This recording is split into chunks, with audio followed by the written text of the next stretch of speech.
नमस्कार दोस्तों, मैं हूं एमके और आप सुन रहे हैं द एमके वाइब्स। आज जो कहानी मैं आपको सुनाने जा रहा हूं, वो किसी किताब की नहीं है, किसी फिल्म की नहीं है। ये कहानी है मेरी और शायद अब आपकी भी हो सकती है। हर डर एक आवाज़ से शुरू होती है और उस रात वो आवाज़ आई थी जंगल के अंदर से। वो जून का महीना था। बारिश शुरू हुए 2 दिन ही हुए थे, लेकिन हवा में पहले से ही मिट्टी की गंध और सड़न का मिला-जुला स्वाद था।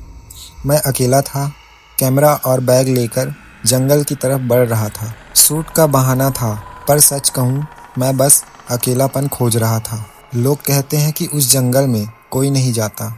कहते हैं वहाँ एक झोपड़ी है जो हर रात अपनी जगह बदलती है। मैंने हंस दिया था जब किसी ने बताया था, रात में अगर रोशनी दिखे तो मत जाना। और अब मैं उसी रोशनी के पीछे जा रहा था। रात के करीब 10:30 बजे होंगे। मेरा टॉर्च बार बार झिलमिला रहा था। पेड़ों के बीच से हवा गुजरती तो ऐसा लगता जैसे कोई मेरा नाम फुसफुसा रहा है, एमके। मैंने सोचा शायद भ्रम है, पर आवाज़ ने दोबारा कहा, इस बार थोड़ा ज़्यादा पास से। मैं रुका। हर दिशा अंधेरी थी, सिवाय उस एक दिशा के जहाँ दूर कहीं एक पीली हल्की रोशनी झिलमिला रही थी। मैंने सोचा शायद कोई गांव वाला होगा या कोई शिकारी जो ठहरने आया हो, और मैं उसी तरफ चल पड़ा। बारिश की बूंदें पेड़ों से टपकती रही। मेरे कदमों की आवाज़ मिट्टी में धंसती जा रही थी। कभी कोई झिंगुर चीखता, कभी उल्लू की टाय। पर जैसे जैसे मैं आगे बढ़ता गया, आवाज़ें कम होने लगी और फिर एकदम सन्नाटा। रोशनी अब साफ दिख रही थी। वो किसी छोटे से घर की थी, या शायद झोपड़ी कहो। छत पर सूखी पत्तियां जमी थी, दीवारें काली जैसे धुएं से रंगी हो। दरवाज़ा आधा खुला था और भीतर से अगरबत्ती जैसी गंध आ रही थी, पर थोड़ी अजीब, मीठी नहीं बल्कि सड़ी हुई। मैंने दरवाज़ा धीरे से धक्का दिया। कोई है? अंदर से कोई जवाब नहीं आया, बस हवा का झोंका लगा और दरवाज़ा अपने आप खुल गया। आवाज़ हुई, चर्र। वो आवाज़ मेरे कान में उतर गई। अंदर अंधेरा था, बस बीच में मिट्टी के चूल्हे जैसी जगह पर एक दिया टिमटिमा रहा था। मैंने कैमरा उठाया, फ्लैश ऑन किया, क्लिक। उस एक चमक में मैंने देखा छत से कुछ लटक रहा था। पहले लगा लकड़ी के टुकड़े हैं, पर जब फोकस किया वो हड्डियां थी, इंसानी हड्डियां, साफ सफ़ेद, और कुछ पर लाल धब्बे अब भी ताज़ा। मैं पीछे हटने ही वाला था कि किसी ने मेरा कंधा छुआ, एक ठंडा गीला हाथ। मैं पलटा, कोई नहीं था, लेकिन दरवाज़ा अपने आप बंद हो गया। अब अंदर सिर्फ मैं था और वो दिया। हवा अचानक भारी हो गई। मुझे लगा जैसे दीवारें सांस ले रही हो।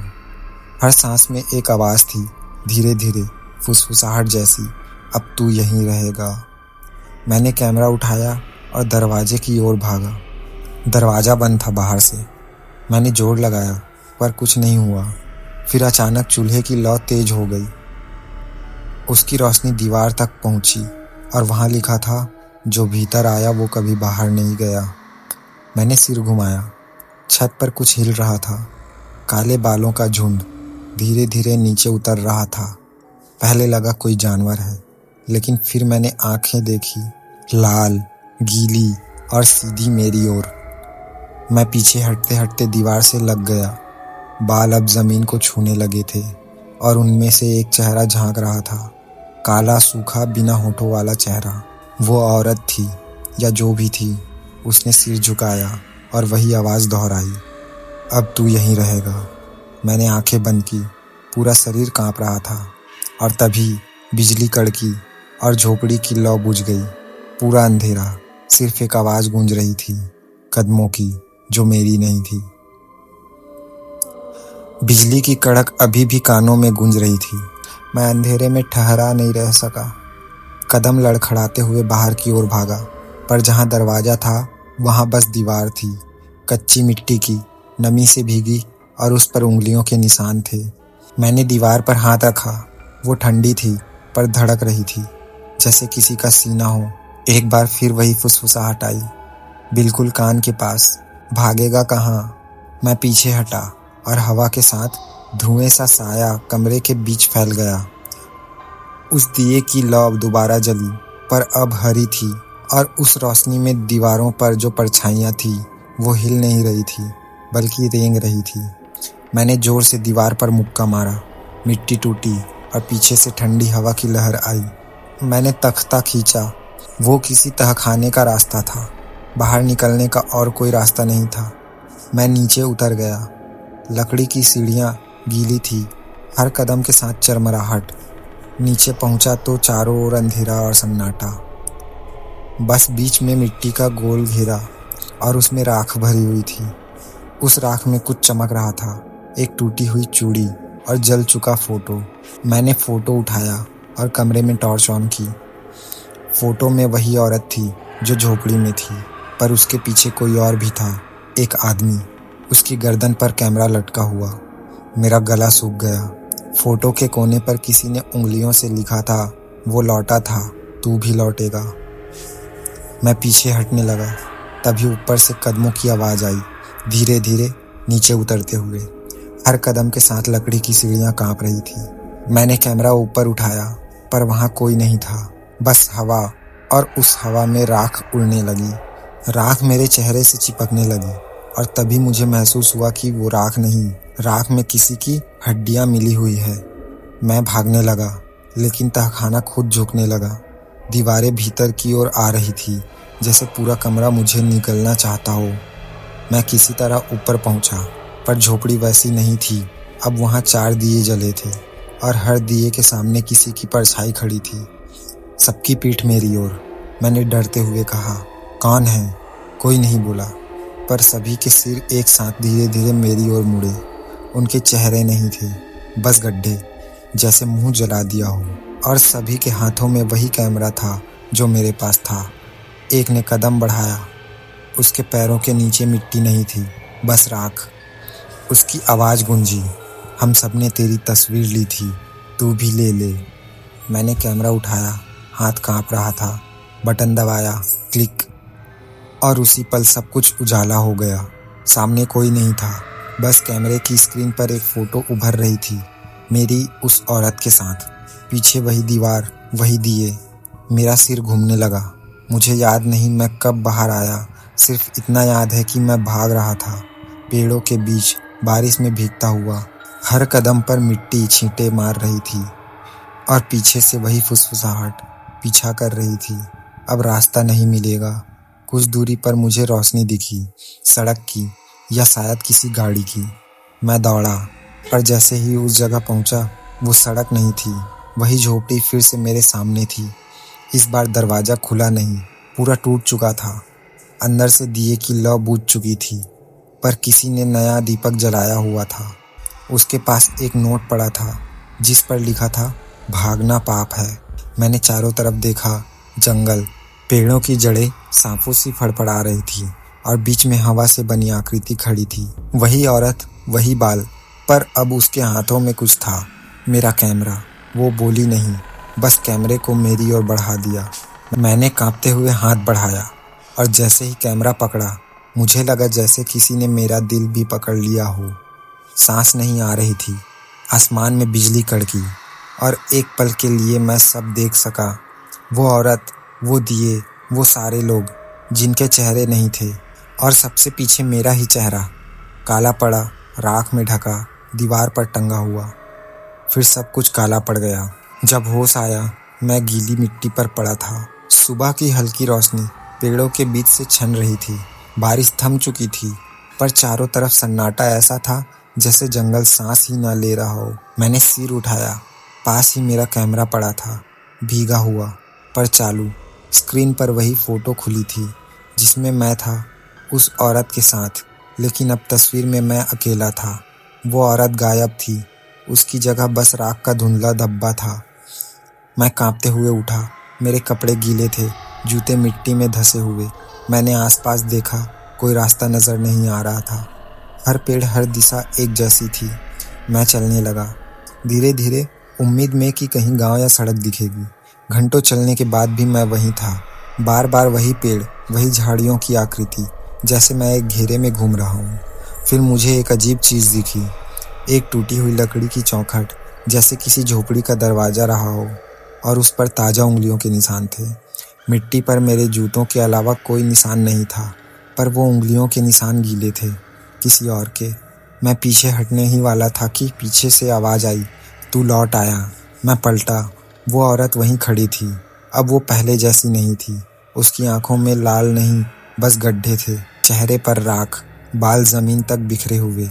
वो मुस्कुरा रही थी, बिना होठों के। मैं पीछे हटता गया। वो हर कदम पर आगे बढ़ती गई। फिर वो बोली, ये जंगल तुझे छोड़ नहीं सकता। मैं चिल्लाया, तू चाहती क्या है मुझसे? उसने कहा, तू तस्वीरें लेता है ना, आज एक और ले ले, आखिरी। उसने कैमरा मेरी ओर बढ़ाया। मैंने सिर हिलाया, नहीं, अब कुछ नहीं चाहिए। वो हंसी इंसानी नहीं थी, धीरे धीरे हवा में बदल गई। और फिर आवाज़ बनी, हर पेड़ से, हर पत्ते से, हर दिशा से, क्लिक क्लिक क्लिक। मैंने देखा, चारों ओर पेड़ों पर हर तने में कैमरे टंगे थे, सैकड़ों कैमरे, और हर एक में वही तस्वीर, वो झोपड़ी, वो औरत और मैं। मैंने सिर झटका, चीख निकली, पर आवाज़ नहीं आई। फिर हवा रुकी, सन्नाटा लौट आया, और मेरे सामने बस एक पेड़ बचा था, जिसके तने में लटक रहा था मेरा कैमरा। मैंने धीरे से उसे छूना चाहा। जैसे ही उंगलियां कैमरे को छुई, पेड़ से खून टपकने लगा, गाढ़ा, गर्म खून। मैंने पीछे देखा, पूरा जंगल खून से डूब रहा था। हर पेड़ से वही लाल तरल रिस रहा था, और हवा में गंध वही थी, सड़ी हुई अगरबत्ती की। मैं भागने लगा, पर अब जमीन भी हिल रही थी। पैरों के नीचे कुछ मुलायम था, मिट्टी नहीं, कपड़ा। मैं नीचे झुका। जमीन पर कपड़ों का ढेर था, फटे कीचड़ में सने, और उन पर नाम लिखे हुए, हर कपड़े पर किसी इंसान का नाम। मैंने एक कपड़ा उठाया, उस पर लिखा था मनोज, दूसरा रोहित, तीसरा MK। मेरा दिल रुक गया। वो मेरा नाम था। कपड़ा गीला था और गंध वही थी जो उस झोपड़ी में थी। आसमान में बिजली कड़की और झटके से मैंने सिर उठाया। सामने वही झोपड़ी थी। इस बार वो जल रही थी। आग नीली थी और उसमें किसी की आकृति नाच रही थी। वो औरत, उसके बाल जल नहीं रहे थे, बल्कि आग उसी से निकल रही थी। मैंने भागने की कोशिश की, पर जैसे जैसे मैं दूर भागता, झोपड़ी पास आती जाती। हर बार वही दरवाज़ा, वही दिया, वही लिखा हुआ वाक्य, जो भीतर आया वो कभी बाहर नहीं गया। मैं गिर पड़ा। आंखों में आंसू थे, सांसें टूटी हुई। मैंने आसमान की ओर देखा। बादल ऐसे थे जैसे किसी का चेहरा बन रहे हो। और फिर मैंने सुना एक मीठी पर ठंडी आवाज़, अब तू समझेगा, हम सब यही हैं। और उसी पल मेरे चारों ओर धरती खुलने लगी। नीचे राख थी, हड्डियाँ थी, और हर हड्डी पर किसी का नाम लिखा था। हर नाम के नीचे वही तारीख, वो दिन जब वो झोपड़ी आखिरी बार जली थी। मैं चिल्लाया, कौन है तू? आवाज़ आई, वो जो तू था।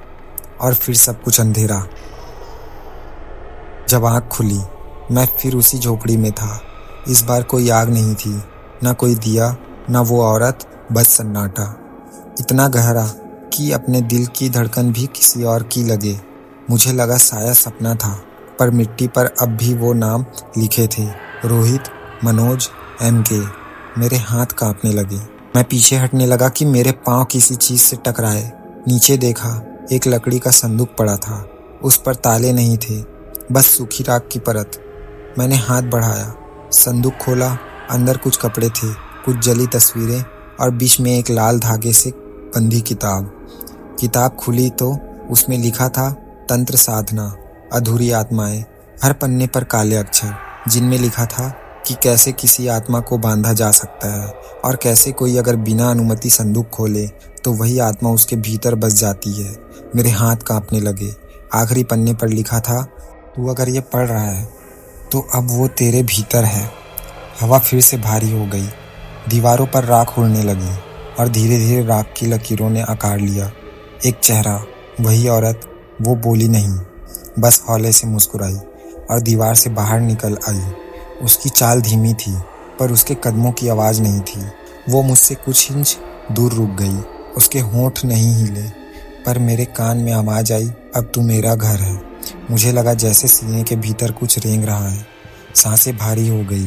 मेरे गले से अजीब आवाज़ें निकल रही थी, जैसे कोई और बोलने की कोशिश कर रहा हो।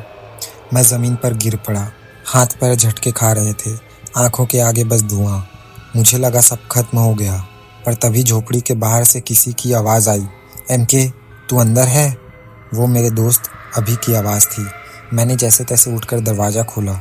वो वहीं खड़ा था, टॉर्च लिए हुए। उसने मुझे देखा और चौंक गया। तू ठीक है? यहाँ कैसे आया? मैंने बोलने की कोशिश की, पर गला जकड़ा हुआ था। बस इतना कहा, चल यहाँ से। वो बोला, कहाँ? मैंने कहा, बस बाहर, जल्दी। हम दोनों भागने लगे। जंगल वैसा नहीं था जैसे मैंने देखा था। अब पेड़ उल्टे लग रहे थे, जैसे जड़ें ऊपर और शाखाएं नीचे। हवा में राख तैर रही थी। अभी बार बार पीछे मुड़ता, कोई हमारे पीछे है। मैंने देखा और मेरा खून जम गया। वो औरत नहीं थी, बल्कि मैं था। मेरी ही परछाई सिर झुकाए हमारे पीछे चल रही थी। मैं चिल्लाया, भाग। अभी ने गति बढ़ाई, पर जमीन हिल रही थी। पेड़ गिर रहे थे और हर गिरता पेड़ किसी चेहरे का आकार ले रहा था। उनमें आंखें थी, खुली हुई, सीधी हम पर। अभी अचानक रुक गया। मैंने कहा, क्या हुआ? उसने कांपते हुए इशारा किया। सामने फिर वही झोपड़ी थी। इस बार दरवाज़ा बंद था, पर भीतर से औरत की आवाज़ गूंज रही थी, अब दोनों रहो। मैंने अभी का हाथ पकड़ा, खींचा। नहीं, वापस नहीं, पर ज़मीन फट गई और अभी मेरे हाथ से छूट गया। वो अंधेरे में गिर गया। मैं झुककर देखा, पर नीचे कुछ नहीं था, बस एक गहरी खाई जिसमें आग की तरह चमकती राख घूम रही थी। मैं चिल्लाया, अभी। आवाज़ गूंजी, पर किसी और ने जवाब दिया, अभी नहीं, अब तू है। हवा ने मुझे पीछे फेंक दिया। दरवाज़ा खुद खुल गया। झोपड़ी अंदर से चमक रही थी। दीवारों पर अब सैकड़ों नाम थे और हर नाम के सामने एक तारीख। वो तारीख जब कोई वहाँ मरा था। आखिरी नाम था अभी, आज। मैंने सिर झुका लिया। आंसू निकल आए, पर उस पल मुझे एहसास हुआ झोपड़ी का दरवाज़ा मेरे लिए खुला है।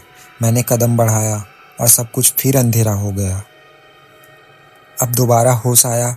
मैं उसी चौखट पर था। बारिश थम चुकी थी, पर हवा अब भी गीली थी, जैसे किसी ने अभी अभी आंसू पोंछे हो। दरवाज़ा आधा खुला था।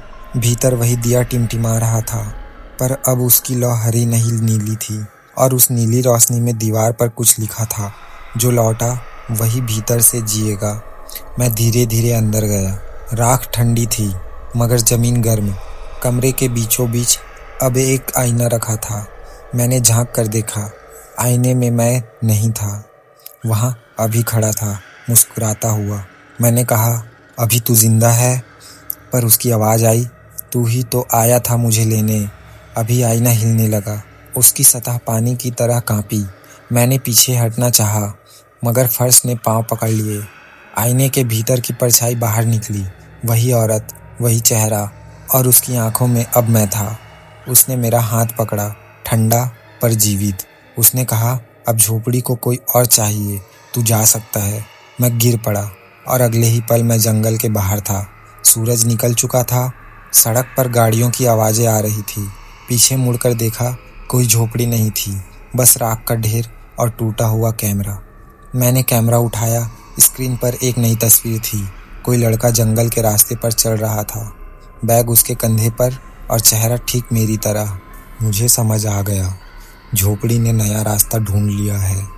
आपको भी कभी किसी जंगल में टिमटिमाती रोशनी दिखे तो याद रखना, हर रोशनी रास्ता नहीं होती। अगर ये कहानी आपको पसंद आई हो तो लाइक करो, सब्सक्राइब करो द MK वाइब्स को, और कमेंट में अपना नाम और शहर बताओ, क्योंकि अगली कहानी का मुख्य किरदार शायद आप बनो। मैं हूँ MK और आप सुन रहे थे द MK वाइब्स। अगली रात तक अपनी खिड़कियाँ बंद रखना।